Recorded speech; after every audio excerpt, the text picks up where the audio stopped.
Hello, everyone. Welcome to today's webinar, Creating Physical Access, Setting Handling Guidelines. I have just a few housekeeping notes to mention. One, if you have any sound or technical issues today, please let me know in the chat box with a direct message. This webinar is being recorded, and the recording, along with a PDF version of the slideshow and some additional resources, will be sent out to all of the registrants within the next week or so. And finally, we do have some built-in time at the end to answer any questions that may come up, but please feel free to type them into the chat box at any point throughout the presentation.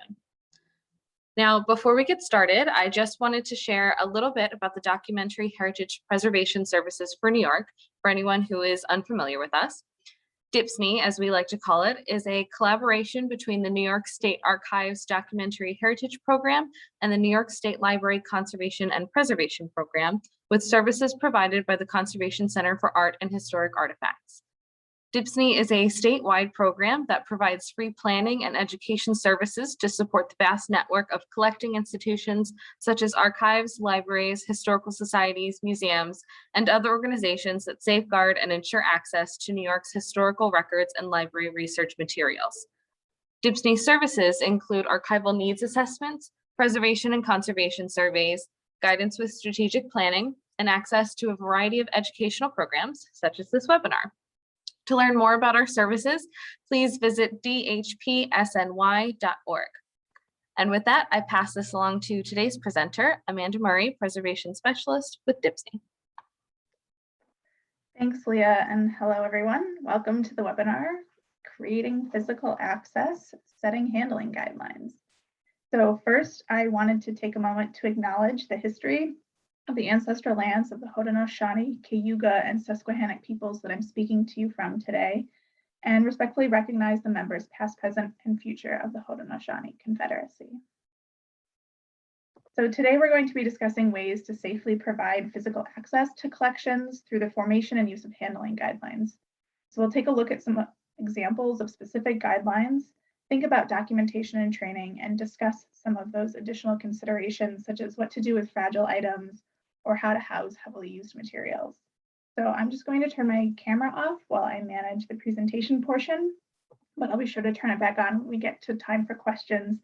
And as Leah said, if you do have a question, feel free to type it in the chat at any time, and we'll get to it when we can, but certainly we'll have time at the end.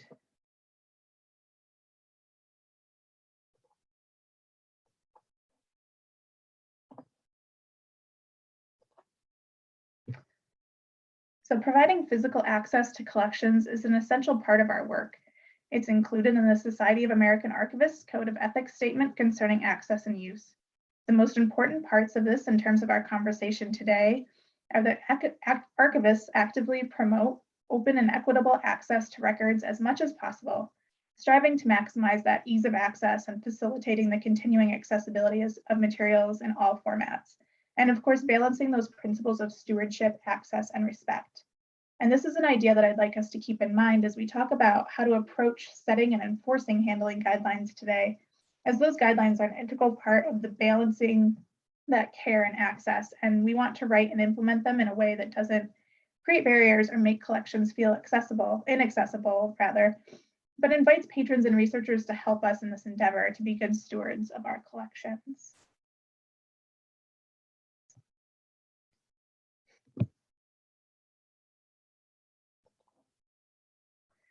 So what exactly should our handling guidelines include? Handling guidelines provide instructions for both staff and patrons on how to use the materials safely and prevent damage. It's essential to use proper handling procedures to protect collection materials, both while staff are working with materials as well as when researchers are.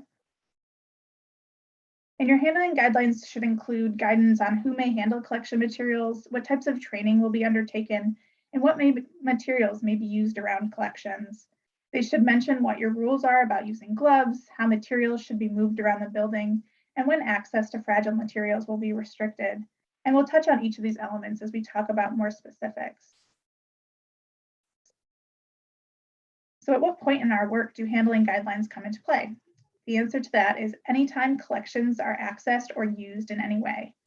Safe handling practices should be considered whenever collections are being processed, including arrangement, description, and cataloging, or housing materials. Anytime collections are transported or moved from one area to another, or when they are being installed for exhibition.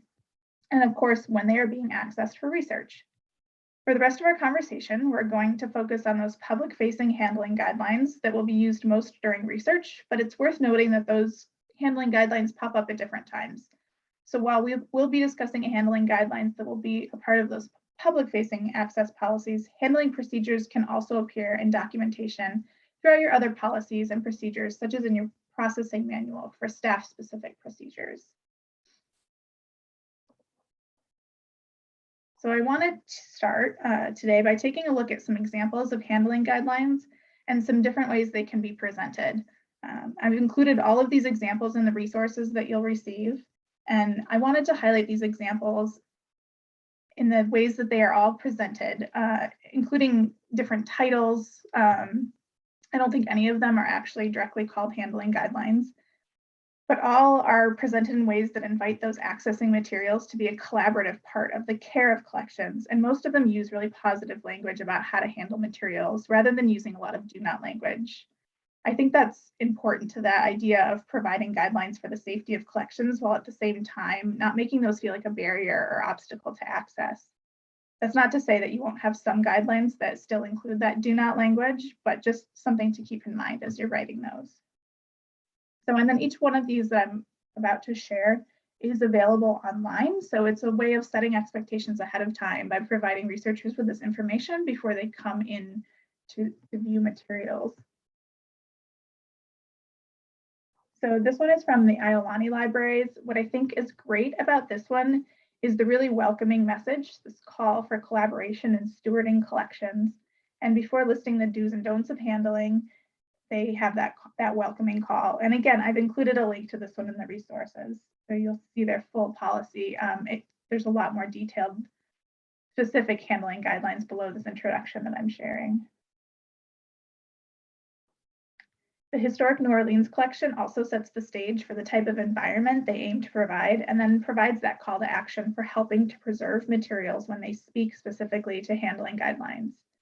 I think this one is a great example of setting expectations. You know, they say they will provide gloves, they set a limit on how many folders or reels will be allowed at a time, and they point out things to keep in mind, like keeping pages in order. And I've highlighted two sections from this USC Libraries policy. The first is a general explanation of why these policies exist. They explain it's because of those unique holdings. And then they specifically call out different types of material and handling guidelines that apply to each. So I've highlighted the paper-based materials list that they have. We'll talk about access to fragile materials in a bit, but I did want to point out in this example that they set that expectation that some materials will require advance notice. And this is something to handle and use. And this is something that you can know in finding aids or collection records so that it's clear up front where those materials exist. And you can set specific and additional handling guidelines for fragile or other materials that you're concerned about. And then again, a couple of examples of setting those expectations. The Delaware Public Archives notes that types of actions that will be taken to provide access copies for AV materials to protect the originals. And the Penn State University Library's Special Collections Access Statement is a bit more formal, but it clearly notes that carelessness or purposeful destruction of materials will mean a loss of privileges to access those collections. And then I did include one final example. The Connecticut Historical Society Museum and Library uses this format for their handling and access procedures. It's one of my favorites because I think it's really clearly laid out. The purple pages are a front and back single sheet PDF that you can download from their website, and that is their handling guidelines. But I did include a little snippet of their access policies because I think that's the green outline. I think that yes and no of what you can bring into the research center is really clear and straightforward. And I thought that was a really helpful graphic. So just to show a different way of presenting this information to your visitors. So like I said, these are available as a PDF on their website and included in the resources that I've shared. And this format feels like it would be one that would be easy to print and make physical copies available in the research center. So a great example of another way of presenting those guidelines. So I wanted to start off by showing all of these examples, just to start thinking about where we've seen handling guidelines before, how they can be presented. Looking at examples from other organizations is a great way to start thinking about your own handling guidelines, but you do want to be sure to use these as inspiration and not borrow them wholesale. Your handling guidelines should speak to your specific organization, your process for access, the setup of your spaces, and the types of collections materials that you have. So you want to be sure to draft access and handling policies that speak specifically to how you are providing that physical access and that address the needs of your particular collections.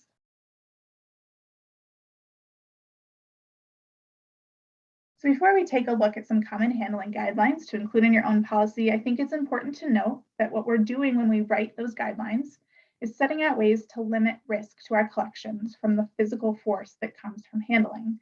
So normal wear and tear of materials is expected, and it will happen. It's inevitable with use of those collections. So our goal is really to prevent any more extensive or major damage and limit that deterioration as much as we are able to. And setting good handling procedures for everyone to follow can help with that.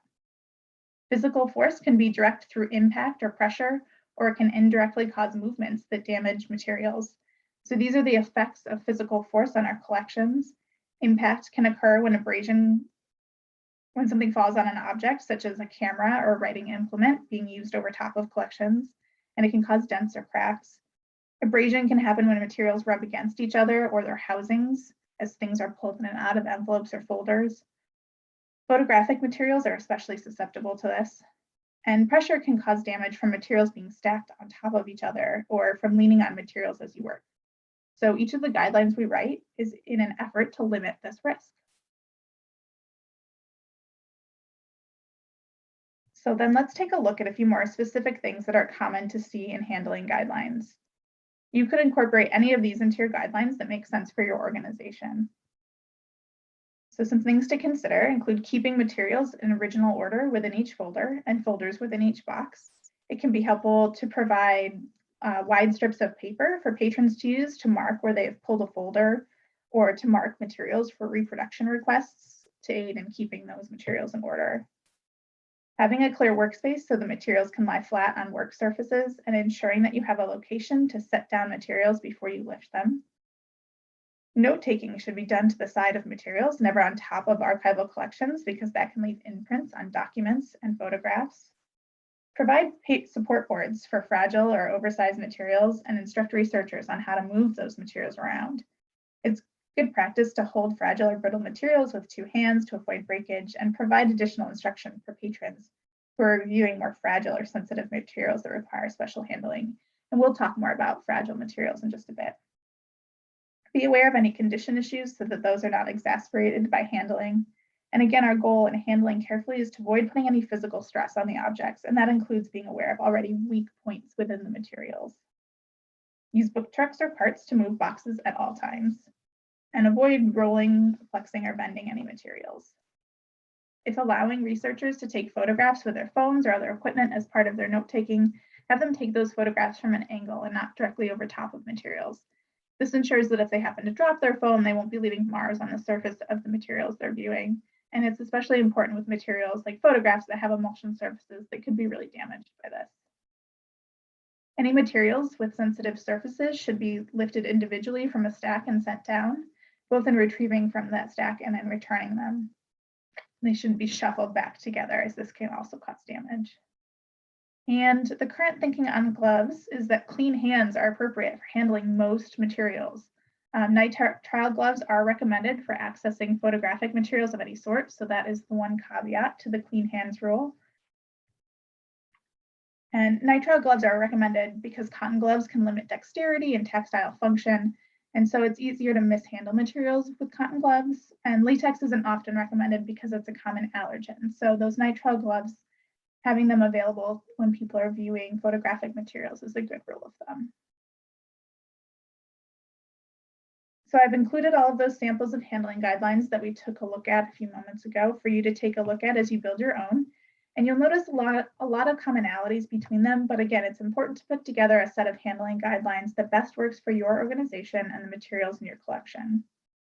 So if you have a large collection of a type of material that requires specific handling, something like film reels or glass plates, you may want to include at least a few guidelines, if not a separate section that provides guidance on handling and use of those materials.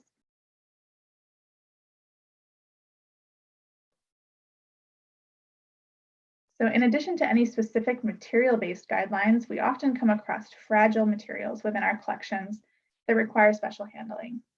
These could include materials that are already torn or broken in some way, items that are in an advanced stage of deterioration, or materials that just have fragile elements based on their material composition. And so these handling practices can be included in your written instructions, or they could be provided verbally as those fragile materials are encountered within a collection, just as you're looking through things and passing them off to a researcher, you can make note of that. So some guidelines to consider include fragile materials should always be handled with 2 hands and avoid holding by those weak or torn areas when you lift these objects. Consider sliding fragile pages to move them instead of lifting and flipping them, as long as that won't cause damage to materials below them. Have a plan for where those materials will be placed as you move them. Should those fragile materials need physical support, you may want to have those support boards. This can be simply some museum board or heavy folder stock that's large enough to support the full size of the item, and place them behind fragile items as they are moved.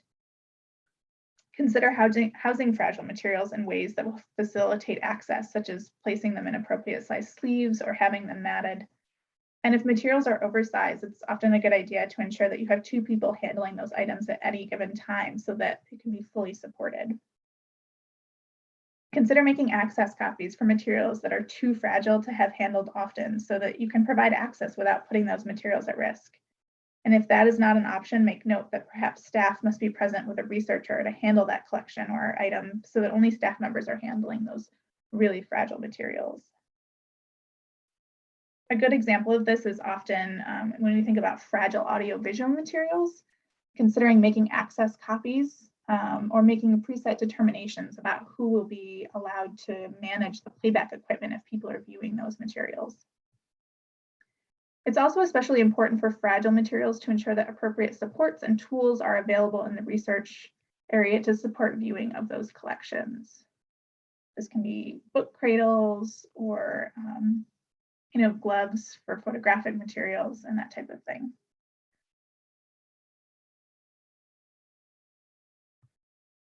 So similar to considering specific housings for fragile materials, like we just mentioned, it can be really beneficial to consider what types of housing a collection will get if it is going to be often accessed or heavily used. So this is really something to consider as you're going through the processing of a collection, or as something starts to be more actively used, kind of assessing how often that's pulled. And if they're pulled really often, it's a good idea to think about providing housings for those materials that will enable them to be looked through that often without causing further damage. So some types of housings that enable safe handling include matting. You can either use window mats with interleaving or presentation mats that have that cover over the top to protect the material inside from dust. Sleeving, so consider individually sleeving items such as photographs that are used very often. And this gives a secondary protection layer beyond gloves. And sleeves will also provide an added level of support to that structure of those items, especially those with delicate or fragile edges. Ensure that folders or envelopes are the appropriate size so that materials that are grouped within them won't have those edges abraded or torn as they're pulled out or slid back into these enclosures. And slide pages, or slide page sleeves rather, enable viewing of slides without removing them from their enclosure. So for glass plates or slides that are stored in boxes, it's a good idea to provide dividers in those boxes and slips of paper to note locations where the plates or slides are removed one at a time for viewing. And this can help lessen the sliding around or falling over of these materials within the box as well. Consider how the ease of access and storage may enable or limit the ease of pulling those materials often. So if something is really hard to get to in storage, but it's coming out quite often, maybe it needs a new location so that it's safer and easier to get that out of storage and handle those materials. Keep extra housing materials such as sleeves and support boards at the reference desk so that these measures can be quickly put in place. So as you're pulling materials and taking a cursory glance over them before you are handing them over to researchers, you could add supports or sleeves where you saw it was needed. And create access copies or digitized materials that receive heavy use. This can limit the handling, and then you can set the originals to like a specific request for research only. So if you do have access copies of materials, it's again a good practice to make a note in finding aids or records where researchers are finding your materials to note that those access copies are available first, and then you can explain that access to originals is available upon request if you allow special cases. So this just gives you a chance to provide access to those materials in a different form than the original material, than handling the original collection, if that will help answer those researchers' questions.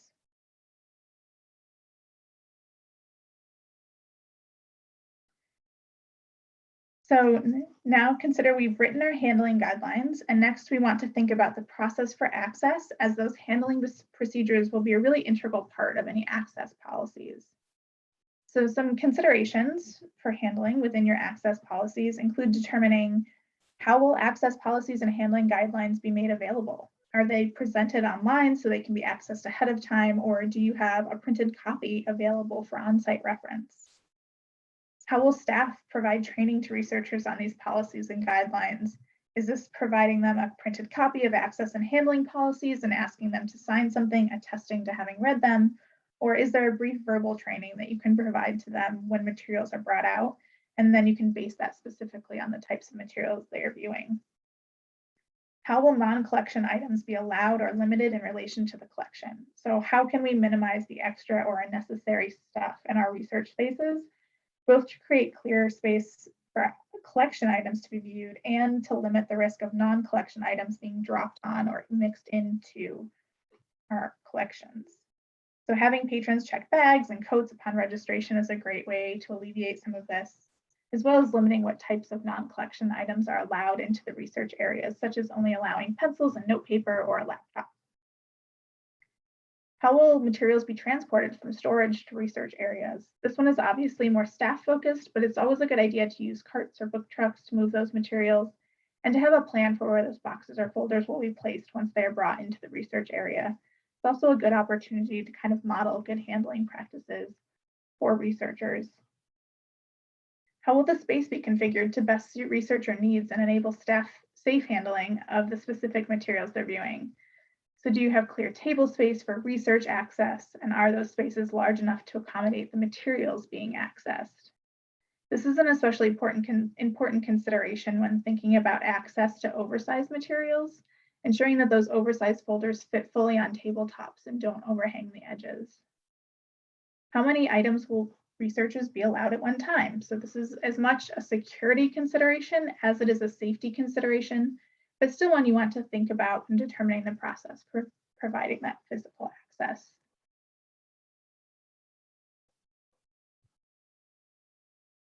And so with the answers to those questions in mind, there are some access procedures that should be enacted that will enable and ensure safe physical access and handling of materials.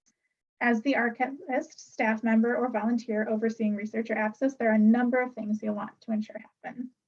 So again, those access policies and handling guidelines should be made available to researchers in some form, or ideally in multiple ways, such as available in print to hand out, printed and hung in the reading room, or made available on your organization's website. Carrying out these policies and rules consistently makes them easier to enforce with everyone. Review all collection materials before delivering to researchers. Ensure that there are no preservation issues that must be addressed. If items require extra support, have some sleeves or extra file folders at hand to provide that added support. And if materials will require specific handling instructions, this is the opportunity to take note and relay that to the researcher. So items that are deemed too fragile for a researcher to use might be handled by the archivist for the researcher. Additionally, ask them, let you know if they come across anything of concern while looking through the materials, and be available to answer questions if they're unsure of how to handle something they come across. Reference and access copies are usually made where materials are fragile or in an inaccessible format. If reference or access copies are available, refer researchers to those first. Sometimes researchers will want to look at the original for information about the object itself, but those requests can be approved on a case-by-case basis. And if you have oversized materials, at least one table should be large enough to view these materials safely, or you should have enough tables to push together to kind of configure that larger space for researchers viewing oversized materials. Ensure that adequate supports or viewing equipment are available in the reading room to review the materials in the collection. So providing gloves as needed. Book cradles should be available for viewing books and scrapbooks. A light box might be necessary for viewing negatives or slides. And it can also be helpful to have a magnifier on hand, as that can help alleviate some mishandling where needed. Other playback equipment or microfilm readers may be required if you have AV or microfilm in the collections. And each organization can decide based on the materials you have, whether staff will manage playback equipment for themselves, or if they will instruct researchers on how to use that equipment. So fragile AV materials, again, that are at risk of degradation should probably only be handled by staff unless access copies have been made. So other materials like microfilm, you may feel comfortable allowing researchers to use the equipment on their own just by providing them some instruction. And it's always a good idea to monitor researchers and feel confident in correcting poor handling. This can be as simple as a gentle statement such as just a reminder to help us protect our materials, and then showing them the proper way to handle those materials. So making researchers feel comfortable both with the guidelines you've provided as well as assuring them that you are available for additional help or guidance can go a long way in ensuring that materials are handled safely.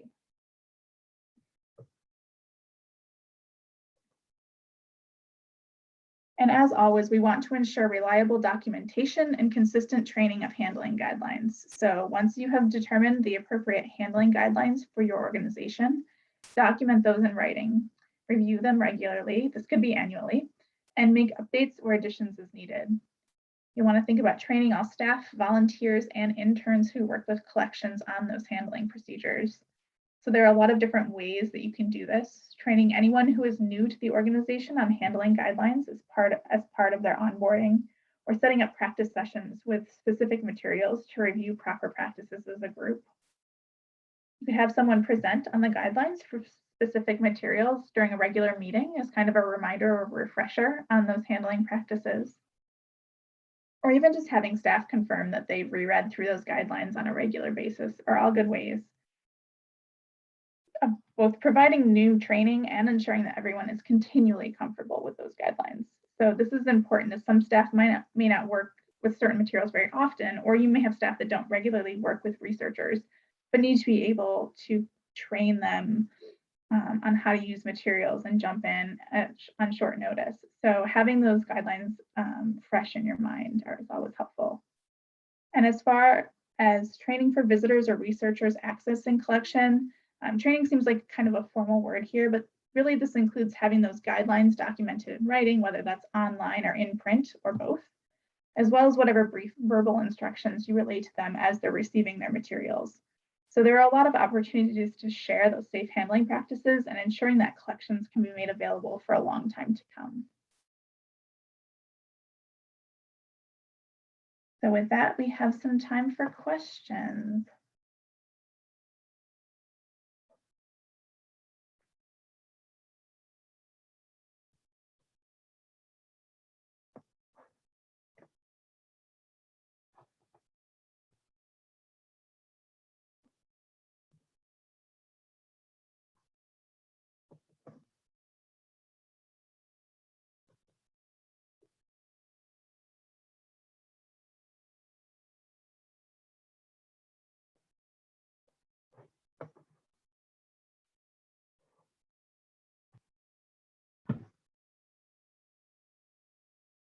Like I said, you'll get, I think Leah shared the link here, but I think you'll get all of the resources for all of those samples that I provided earlier. So I just took snippets from each of those different handling guidelines online, and there's a lot more content there. So please go ahead and take a look at all of those as you're developing yours.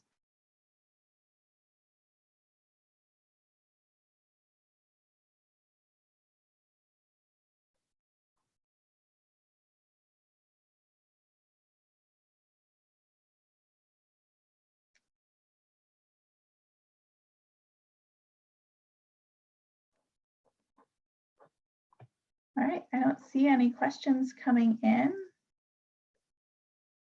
Give it just a couple more minutes in case anyone has a question, but as always, feel free to reach out to us here at DHPSNY if you have any questions as you get started writing handling guidelines, and we're happy to talk at any point. And the contact info for DHPSNY is here on the screen, so please reach out.